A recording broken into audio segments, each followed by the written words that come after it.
On and on. We have been able to lead with our values because for the first time in 40 years, Democrats have been able to set the agenda. Having a partner in the White House has made all the difference in the world on all of these fronts. So we got to make sure that that continues. So for the next 29 hours or however much time we have left, let's make sure to use our voices on the phones, in conversations at the grocery store, anywhere that you're going. Remind people now is the time to vote. They can go in person and vote tomorrow if they haven't yet, and if they still have a ballot, go to a drop box and drop it off, or show up at the polling place tomorrow and turn it in. That's how they can get it in at this late stage. So let's get on the phones, let's do the work, and thank you so very much for waiting.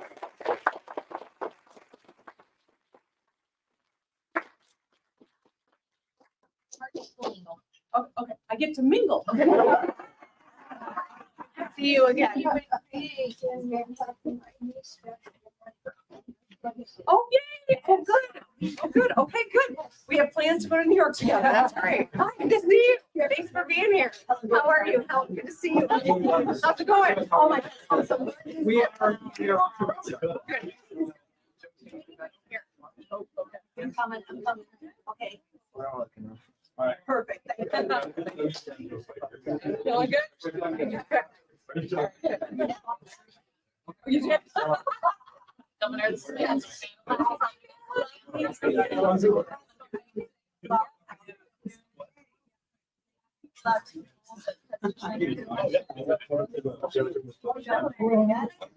can you take a picture?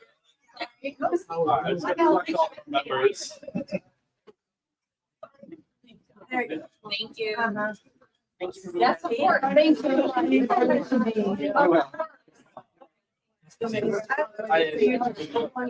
Yeah. Yes. Hey. Sorry. Yeah. Sorry. I'm the president.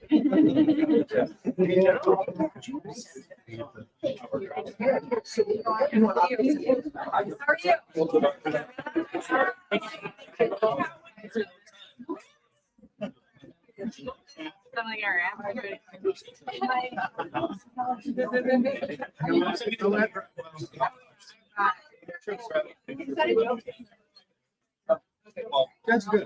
Yes, sir. Hi, I'm Andy Whitmer. How are you? I'm doing Not like that.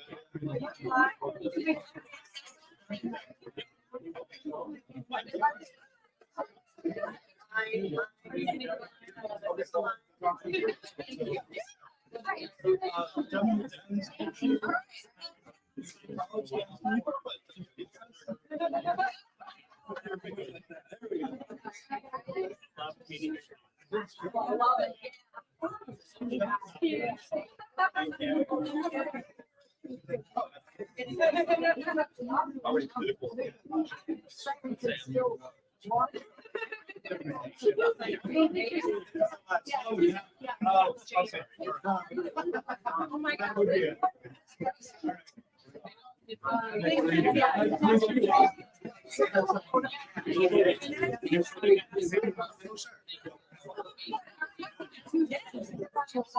can do this.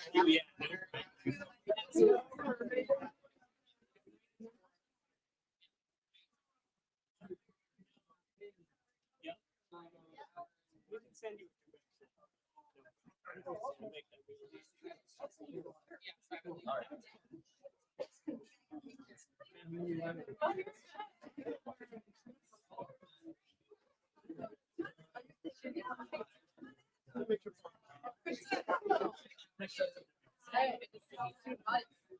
How are you?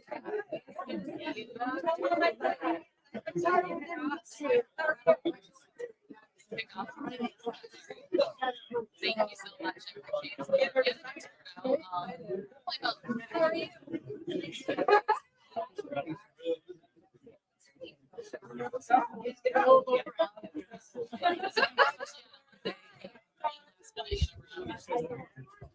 How are you? Check, check, check. Check 2, 3.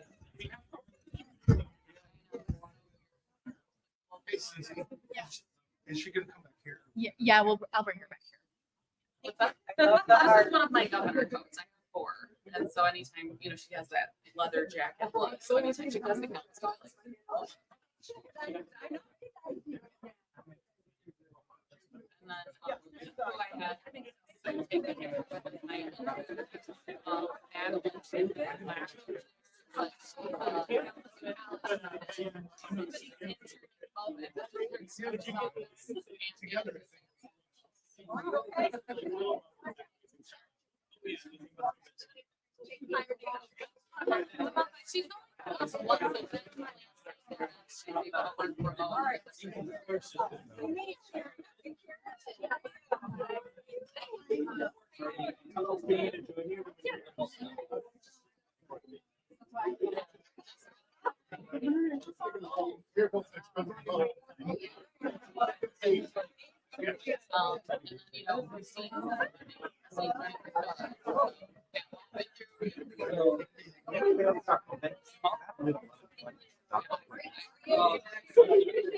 Rana's resigning this week.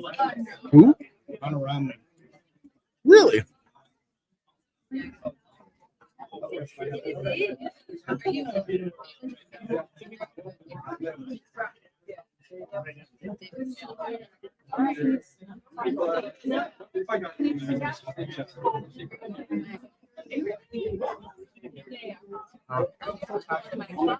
Okay.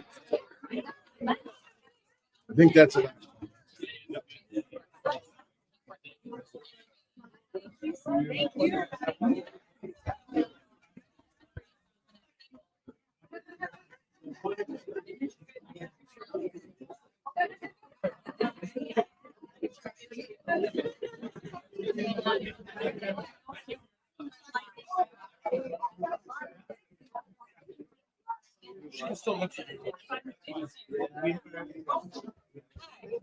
How's it going? How you doing?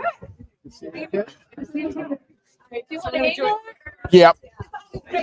Just gonna move it this way.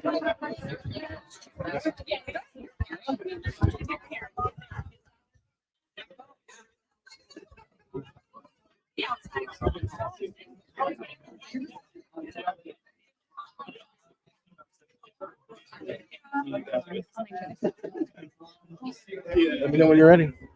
I'm ready. I'm going. Okay, so tell me a little bit about your how you're doing so far with the Fight Cup. Like, how's it been? It's good. Our work right now is trying to make sure people know that we've got this opportunity to vote tomorrow. And while we see a lot of people have already turned in ballots, we want to make sure that Michigan speaks loudly in this first ever presidential primary this early. It's an opportunity for Michigan voices to be heard loud and clear across the country. The road to the White House goes through this state, and we always should have weighed in earlier in the process. And so I'm glad to see that we're doing it. But our work now is to make sure people know how high stakes this upcoming election is. It really is, whether it's democracy, fundamental rights, onshoring supply chains, all of these things impact our economy, our future, and our rights. And that's why it's crucial that Michiganders go out and vote. So, are you guys finding it hard with the campaign that American continued its foot against Joe Biden in the whole mess? Well, it certainly has been a heavy time for a lot of us, right? A lot of communities in Michigan that are well represented in Michigan. We've got robust Arab community, a robust Palestinian community, Muslim community.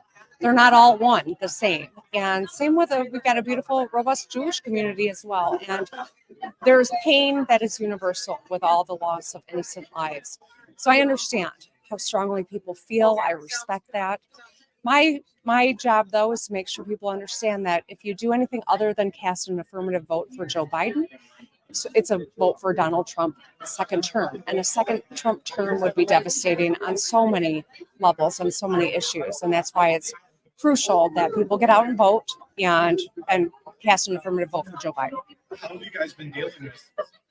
Well, I listen to all communities. I've been grateful for such strong friendship and support out of all of these communities that are hurting. And that's why I keep an open dialogue and try to do whatever I can to keep people safe here at home, whether they worship in a mosque or a synagogue or a church or anywhere else for that matter. I think every person's important and I care about them. So, how's Kalamazoo been? Kalamazoo is great. I love Kalamazoo. I love coming here. There's always such great energy. There's so much cool stuff that's happening here. And I think that this is a part of the state that is generally very active in elections, but I don't want to take anyone for granted. We can't afford to. This is an important moment, and that's why I wanted to be here today. Is there anything that you want to say about Fight Like Hell that maybe you think that it's important? I think one of the things that a lot of Michiganders maybe don't really understand right now is that a Trump presidency, a second term, would eviscerate all the work that we did last year to secure abortion rights in Michigan. The prospect of a national ban is very real. This is a president that, but for his nominees, we wouldn't have had to fight to protect reproductive rights in our state constitution. And so there's a huge risk to an upcoming election where Donald Trump gets a second term. You look at what happened with IVF in Alabama. That is a natural extension of the Dobbs decision that only happened because of Trump appointees. So it's very clear that we are still having to fight for this right. And that's why this election matters. And that's why Fight Like Hell is doing so much work. Now, my last question is about the Office of Global Michigan. Yes. Mhm. And what you think about the pushback that you've been receiving from the conservative side on your trying to bring in the refugees through the program and kind of the how that goes along with growing Michigan together? Well, I first want to say I think it's important that any political party wants to try to persuade the public about something that's not, in fact, the case. We do have migrants that are coming into Michigan from other states. We've seen governors of southern states send migrants to places that they don't even know where they're going. It's cruel, it's abhorrent, but when people come here, it's our duty to try to problem solve and help people get into a legal, legitimate process. Congress has failed us as a nation for decades, and they are still doing that. And so trying to cast blame when they could enact change is cruel, and it's a deceptive practice on the public. And so our job is, if people get here, what do we do? And that's what we're trying to problem solve for. But it does not absolve Congress of their duty to solve the immigration problem. Thank you very much. Yeah, thank you. Good to see you. Good one. Thank you. Good to see you. I asked Kalamazoo a question. I mean, I had a lot of questions.